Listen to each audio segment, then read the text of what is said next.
Hello students, आज हम research mythology में वैधता के आकलन की विधियाँ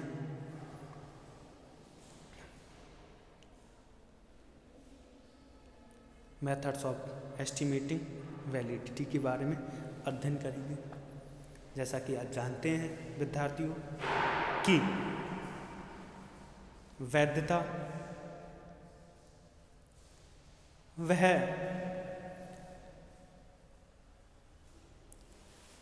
परीक्षण का गुण है, यह क्वालिटी है जो बहुत अधिक महत्वपूर्ण होती है। वैधता परीक्षण को में यह बताती है कि हमने जो परीक्षण बनाया है, जिस उद्देश्य से बनाया है, वह उद्देश्य उसका पूर्ण हो रहा है अथवा नहीं, वही क्या है, वैधता।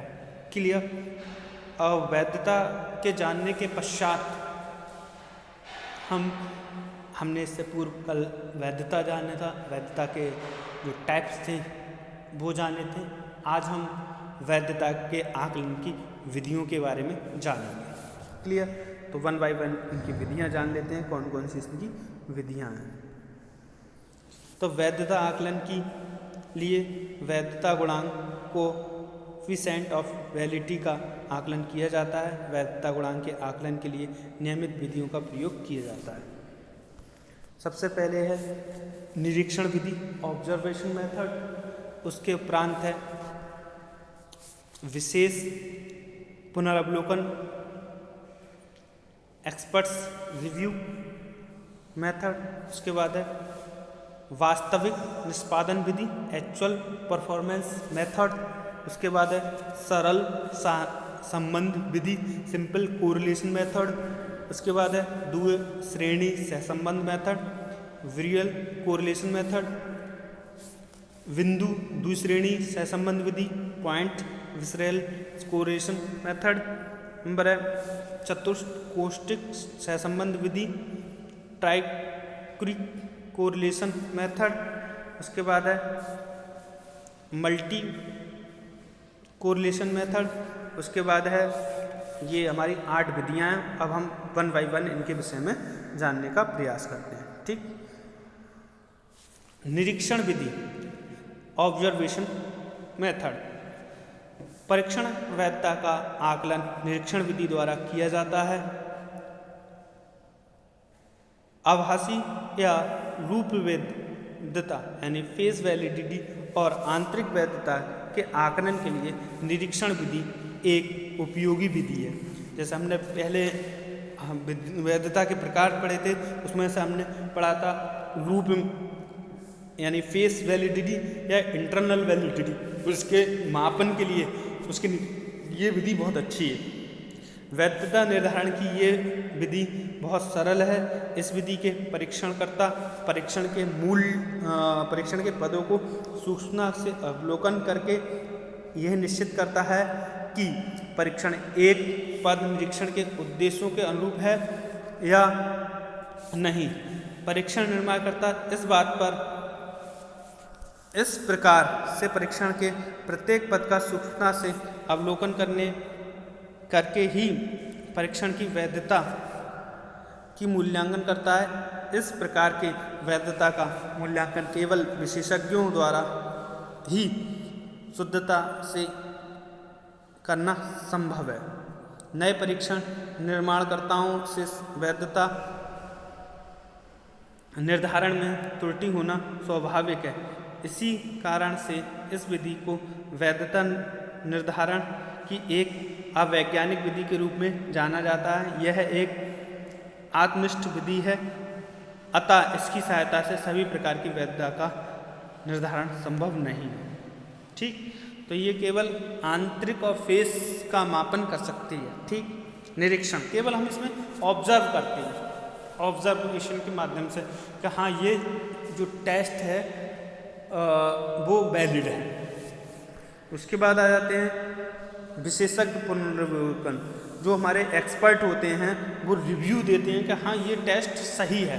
जैसे हमने मान लीजिए एक मानसिक योग्यता का टेस्ट बनाया और हमारे जो सीनियर्स हैं, हमारे जो सुपरवाइज़र हैं, एक्सपर्ट हैं, उन्होंने ये टेस्ट बनाए हैं और वो इसको कह दें कि हाँ ये वैधता है, ये टेस्ट वैलिड है, तो वो टेस्ट कहलाएगा विशेषज्ञ पुनरावलोकन।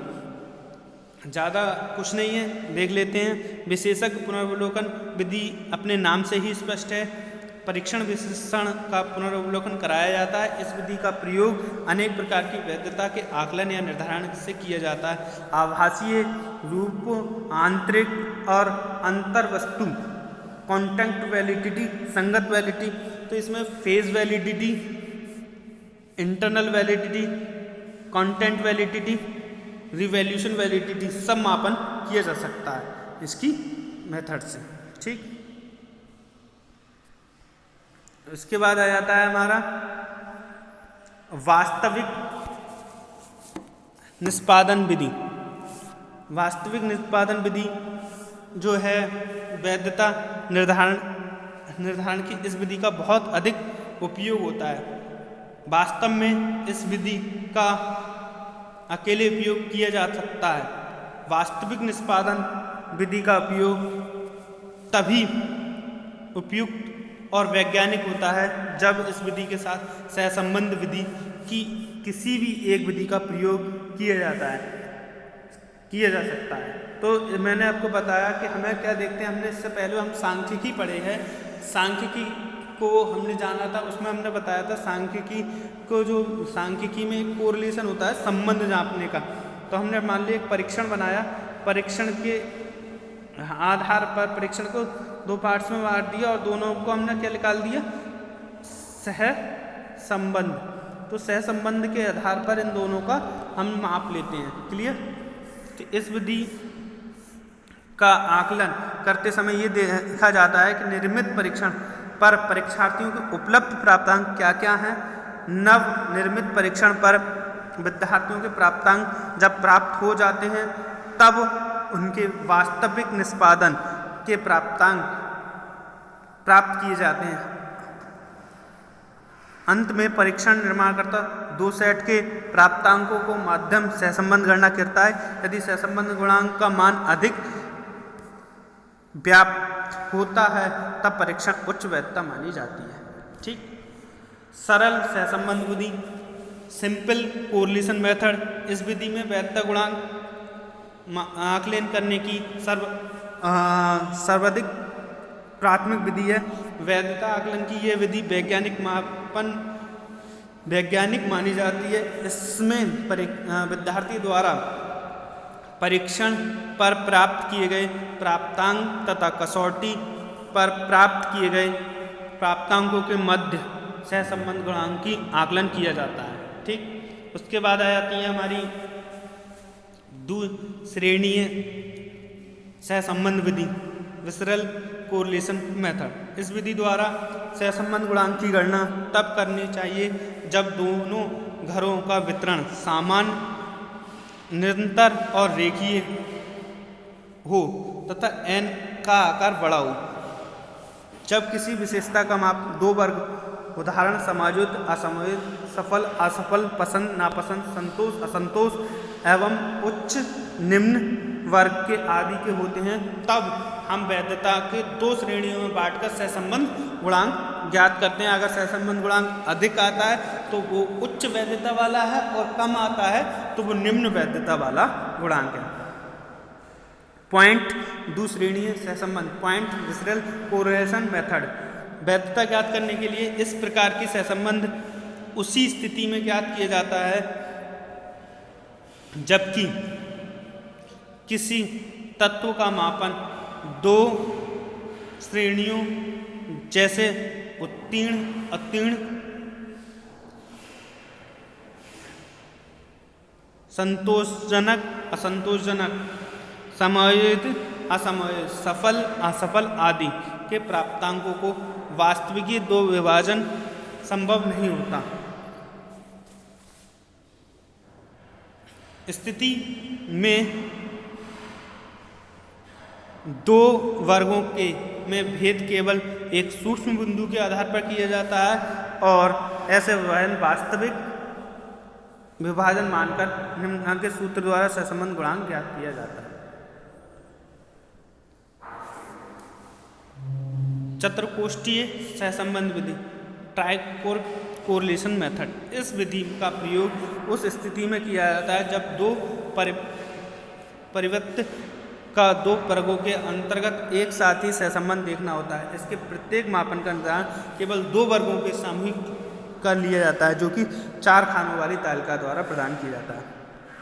बहु सहसंबंध विधि, मल्टीपल कोरिलेशन मेथड, जब 2 या 2 से अधिक परिवर्तित पूर्वकथनों के लिए लिया जाता है तब सहसंबंध विधि का प्रयोग किया जाता है। मापन के फलकों को सांख्यिकीय रूप में से मिश्रित किया जाता है तथा तीसरे मापन में सहसंबंध कर लिया जाता है। वह सहसंबंध गुणांक फलकों के एक साथ विन्यास या अन्य मापों के 2 से अधिक विन्यास के मिश्रण के मध्य सहसंबंध व्यक्त किया। अतः बहु सहसंबंध का गुणांक ऐसी सूची प्रदान करता है जो कि तीसरे परिव्यक्त के पूर्वकवित करने के उद्देश्य से 2 से अधिक मापों का सर्वश्रेष्ठ मिश्रण का प्रदर्शन करता है। अनुसंधान की वैधता को प्रभावित करने वाले तत्व, ये देख लीजिए। इसलिए